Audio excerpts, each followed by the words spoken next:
Mélodie a dit mon arrêt est de t'écouter aujourd'hui. C'est bien le film. Donc, c'est ça. Fait que là, maintenant, en tant qu'entrepreneur, c'est quand vous devenez entrepreneur, c'est vous vous rajoutez un chapeau supplémentaire. Hein? Vous êtes maman, conjointe, vous avez une maison à entretenir, vous avez votre santé physique et mentale à entretenir aussi. On est quelqu'un d'important. Euh, donc, l'entrepreneuriat. L'entrepreneuriat, là, je vous dirais que quand vous vous lancez, il y a deux grandes sources de stress. La première, c'est le fait que tout est nouveau. C'est de l'apprentissage. Donc, c'est sûr que si vous faites face à toutes des nouveautés, tous les peurs ressortent. C'est normal. L'ego, là, je me répète souvent, j'en parle souvent, mais l'ego est là pour vous garder en sécurité. Heureusement, on a un ego parce que dans des situations de réel danger, l'ego va agir rapidement pour nous sortir du danger. Par contre, l'ego, des fois, peut avoir tendance à exagérer la situation. Exemple, justement, tu es face à une nouveauté, lui va dire wow, attention, danger, on ne connaît pas, c'est insécurité. Donc, il va vous sortir des peurs pour vous sortir de là. Il va vous mettre des peurs en surface pour vous sortir de là. Mais dites-vous que moi, depuis j'ai compris que j'ai l'ego, que je comprends c'est qui est l'ego et que j'ai la possibilité de l'écouter et de faire après ça ce que je veux avec, dans le fond. Euh, donc, quand vous partez en entrepreneuriat, toute nouveauté va être une source de stress, c'est sûr. C'est comme ah, c'est nouveau, j'ai peur, le sentiment d'imposteur, la peur du succès, toutes les peurs vont sortir pour ne pas vous enligner vers où est-ce que vous devriez aller. OK? Donc, euh,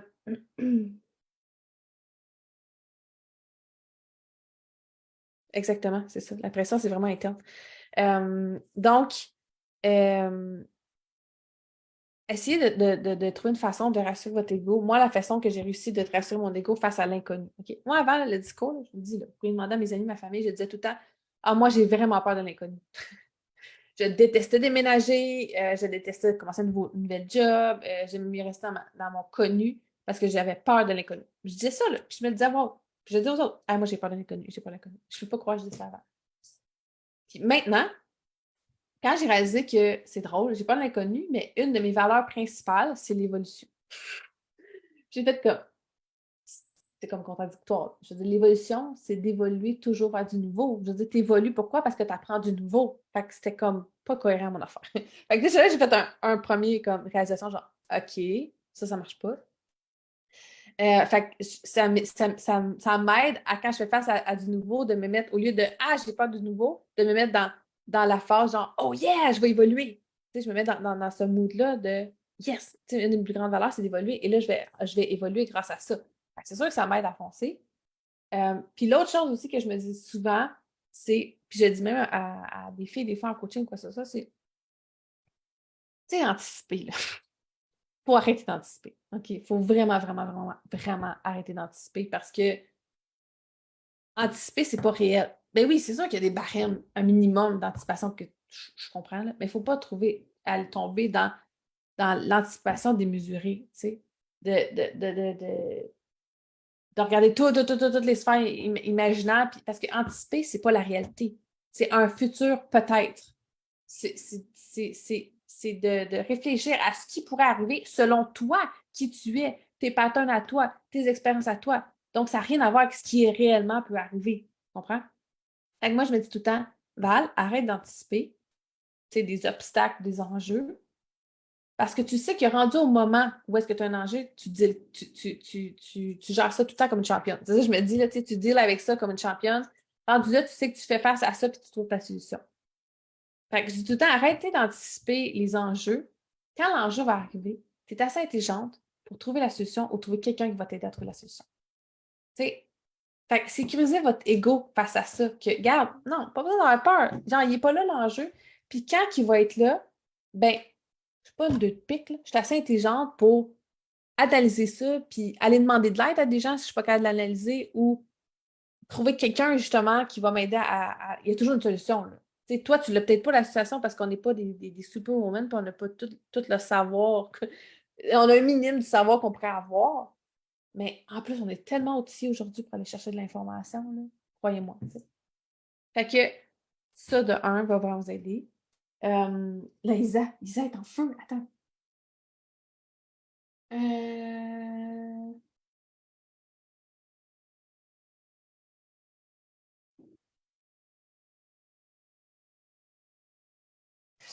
Ouais. Tu dis là, la charge de tout apprendre, mais apprendre, là, va faire partie. Je pense qu'il faut voir ça peut-être d'une façon différente, le fait d'apprendre. OK? Tu sais, dans le sens que en entrepreneuriat, en fait, dans la vie tous les jours, on va constamment apprendre.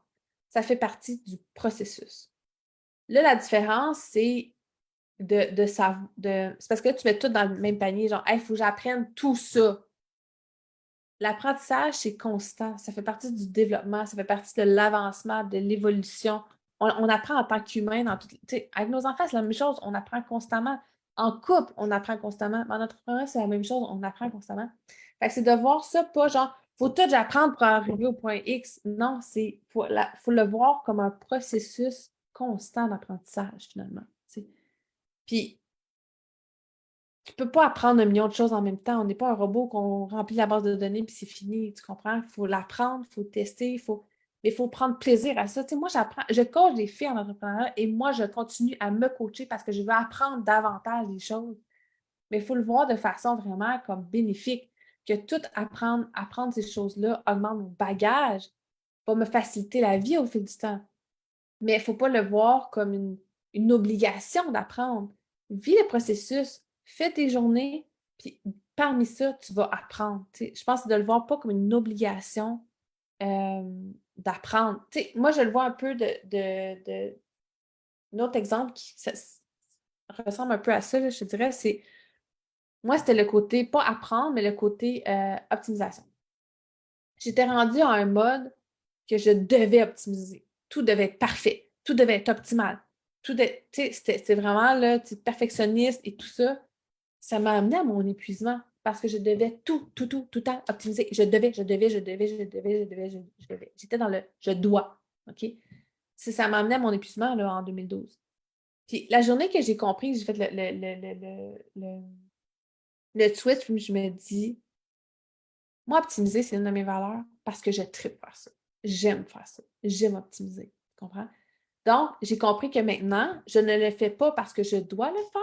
Je le fais parce que j'ai envie de le faire et j'ai du plaisir à le faire. Et ça me fait triper de le faire. OK? Fait que ça a vraiment fait un switch dans mon cerveau. Comme toi, Isa, ça pourrait être chose, c'est comme, hey, j'apprends parce que j'aime augmenter mon bagage. Je vais devenir plus connaissante. Ça va être plus facile pour moi. J'apprends en vue d'évoluer.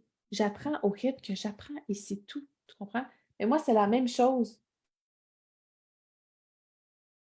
Ben non, c'est correct, Isa, c'est parfait, go! Si t'en as à dire, c'est parfait, tu me donnes, tu m'enrichis la discussion. Donc, maintenant, quand je sens la pression de, mettons, tu sais, moi, je vous dis que j'étais dans l'optimisation de tout, là, même, mettons, un déplacement dans ma maison. Je dis ça comme exemple parce que je trouve ça tellement ridicule. Mettons, là, que je me lève après mon live, puis il faut que j'aille en bas pour mettre ma brassée de lavage en sécheuse.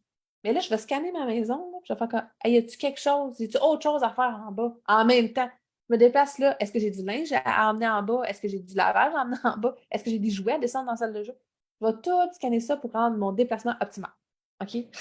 Ça, c'est moi. OK? C'est ça dans tout. Je pars de chez nous parce que je m'en vais dîner, mettons, avec ma soeur. Ben, je vais réfléchir, attends une minute, j'avais autre chose à faire. Je me déplace, je sors de la maison, je dis, ah oui, c'est vrai, j'allais à la bibliothèque. Fait que je vais optimiser mon déplacement.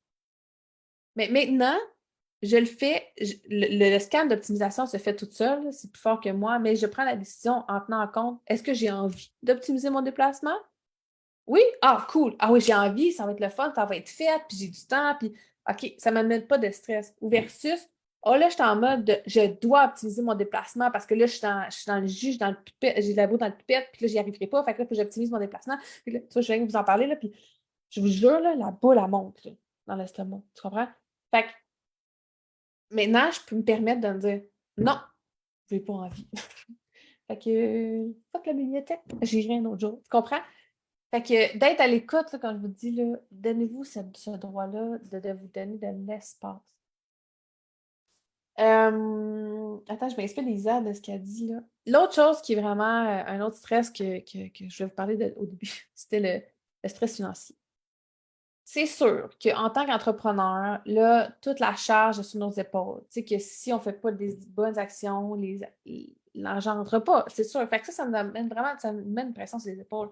C'est pas comme avoir un emploi que tu te rends là, tu fais le travail, tu reviens, ta paie va rentrer quand même. Tu comprends? Même si c'est une journée bu dans le bout dans le toupette, ça va rentrer quand même. Fait que de là, l'importance, je vous dirais, de vous mettre un cadre, de le pré, de le le définir d'avance. Je vais chercher un autre mot, là, mais de le prévoir, OK? Votre cadre. Fait que de vous créer un cadre comme si vous étiez quelqu'un de l'extérieur et que là, OK, voici tes responsabilités en tant qu'entrepreneur, voici ce que tu devrais faire en tant qu'entrepreneur, voici tes tâches. Si tu as fait ces tâches-là, tu as fait ce que tu avais à faire. Et là, tu mixes ça avec tes tâches de tes autres chapeaux, tes tâches de maman, prendre soin de toi, ton couple, ton entrepreneur. J'appelle souvent ça le plan du temps. Vous irez voir, écrivez plan du temps. J'ai fait un live là-dessus aussi qui explique un peu plus c'est quoi le plan du temps. Mais d'avoir un visuel, là, un cadre. En fait, d'un, ça va vous donner un visuel vraiment de c'est quoi réellement mon rôle d'entrepreneur aujourd'hui. T'sais. Vous allez vous rendre compte que c'est toutes des petites actions que vous savez faire. Puis s'il y en a que vous ne savez pas faire, ben, allez chercher l'information, optimisez ça. S'il y en a que c'est des tâches que vous voyez que c'est vraiment lourd, ça me prend vraiment du temps, ben, allez chercher une façon d'optimiser cette tâche-là. Donc, mais de voir clair, déjà là, vous allez comme voir les bobos finalement. Vous allez voir qu'est-ce qui ne fonctionne pas bien, parce que vous voyez clair. Fait que de faire un plan du temps, c'est vraiment le visuel de en quoi est consacré tous mes chapeaux ensemble dans le temps. Parce que ça reste que tout ça, là, au final, là, c'est des actions qu'on a à faire. C'est des actions jour après jour. Autant l'action de prendre soin de soi, d'arrêter faire une méditation ou d'arrêter pour dîner ou d'arrêter pour marcher, autant de prendre un moment avec mon conjoint, de prendre un moment avec mes enfants. C'est une action. Je veux dire, c'est ça. Fait que, tout reste dans l'action. Puis les actions, ben, qu'est-ce que ça prend pour pouvoir les faire? Ben, ça prend du temps, ça prend des choses. Puis l'autre chose, ben, ça prend des outils. Si jamais c'est quelque chose de plus technique comme en entrepreneuriat, faire ta livre, ta création de contenu, tes suivis clients, tes suivis de clients potentiels, qui ne pas négliger. Fait que tout ça, si vous avez des outils très concrets, très clairs à faire, ben, vous allez vous mettre dans l'action plus rapidement et de façon plus optimale. Moins d'énergie, moins de questionnement. Les questions, là, ça accuse énormément, énormément d'énergie. De ne pas savoir. De ne pas savoir qu'est-ce qu'on a à faire. De ne pas voir ce qu'on a à faire. Ça, c'est vraiment stressant. De partir une journée en sachant pas où qu'elle s'en va ta journée, là, c'est vraiment drainant. Parce que là, de un, c'est que vous allez. C'est là qu'embarque le brouillard. Le brouillard, puis Isa, je ne me rappelle pas te dire un autre terme, là. La minute, ça fitait tellement. Il y a trop de commentaires.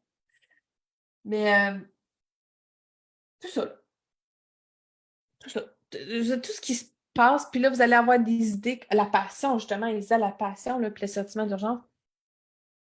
La passion va vous emmener plein d'idées, mais il faut vous laisser aussi. Puis faut cadrer ça aussi. En fait, c'est le cadre, là, vraiment. Fait que allez voir clair. Fait que je vous dirais là, de vous faire un cadre. OK? Là, vous vous mettez vous. Là. OK? Mettons, moi, vers Loisel, je m'arrête et je planifie un cadre. Je me planifie une certaine gestion du temps qui fait en sorte que j'ai fait les affaires que j'avais à faire dans mon entreprise. Je me suis occupée de mon marketing, ma création de contenu, ou peu importe la façon dont vous faites votre marketing, de ma comptabilité, ma tenue de livre. Je me suis occupée de ma clientèle, de mon service que j'ai à faire ou de créer. Exact, c'est ou mes filles, mes artistes, c'est des temps de création. Fait que assurez-vous de mettre tout ça, là, les choses absolument que vous devez gérer en entreprise. Ensuite, mettre des trucs de votre maison et tout ça. Puis là, dites-vous, OK, ça, là, c'est le cadre que si j'étais mon propre patron, je me donne ça comme responsabilité et là, je vais être satisfaite de ce que j'ai accompli. Hein? Parce que aussi, là, il faut être satisfaite au bout de la ligne, tu sais. Si vous n'avez pas d'idée claire, vous partez votre journée, vous avez pédalé là, à 300 000 à l'heure toute la journée, puis à la fin de la journée, vous n'êtes pas satisfait. Pourquoi? Pourtant, j'ai gaulé toute la journée. Pourquoi? Parce que vous n'aviez même pas de repère. Vous n'avez même pas de repère où vous dire que ah, oui, là, je suis contente, j'avais un objectif et j'ai atteint mon objectif. Vous n'aviez même pas d'objectif au bout de la journée. Puis, en plus, vous avez fait plein de choses comme vous avez avancé, là, parce qu'on n'est pas des patates écrasées dans la TV, là. Tu sais, je veux dire, en tout cas, je pense pas. Mais vous avez gaulé toute la journée, puis vous n'êtes pas satisfaite à la fin de la journée, ou vous êtes fatigué, épuisé. Ben, de un, parce que vous n'aviez pas d'objectif clair, fait que vous ne pouvez même pas dire que vous les avez atteints. Puis de deux, vous avez sûrement fait 1 million d'affaires, sauf ce que vous devriez vraiment faire. Les choses qui étaient vraiment prioritaires dans votre journée à faire, des choses qui avaient un impact direct sur l'entreprise, vos suivis clients potentiels. Tu sais, c'est sûr, là, c'est beaucoup plus facile de passer une journée entière à refaire un tableau de X, de ça, puis de partir dans des idées, puis pas que de faire une Christie de suivi client potentiel. C'est sûr que ça prend le bord, tu comprends? Parce que ça demande un petit coup de pied derrière pour faire ça. Ou les filles qui n'aiment pas la tenue de livre, ça, c'est pas mon cas, mais les filles qui n'aiment pas la comptabilité, c'est ça, je vais dire, ben non, c'est bien plus important d'aller promouvoir, puis de faire mes pauses, puis de faire mes suivis clients que de faire ma tenue de livre. Fait que croyez-moi que la tenue de livre va prendre la barre. Sauf que là, à la fin de ton trimestre, là, qui va stresser puis va pédaler un max parce que là, oh shit, dans 2 jours, il faut que je paye mes TPS TVQ, puis j'ai rien fait. Puis là, en plus, ça fait 3 mois que tu l'as pas fait, fait que t'es comme un peu dans le brouillard, puis dans l'inconnu. Fait que, tu sais, comprenez, là? De savoir où est-ce que vous en allez. C'est drôle parce que je fais un live prochainement, un peu plus quand? Le mois prochain. En tout cas, j'ai planifié un live justement sur ça. Mais en tout cas, tout pour vous dire que voir clair, là, c'est une de vos priorités. Merci pour votre écoute. Si vous voulez en savoir davantage sur notre mission, joignez-vous à nous dans notre communauté, les entrepreneurs de la méthode Simplicité.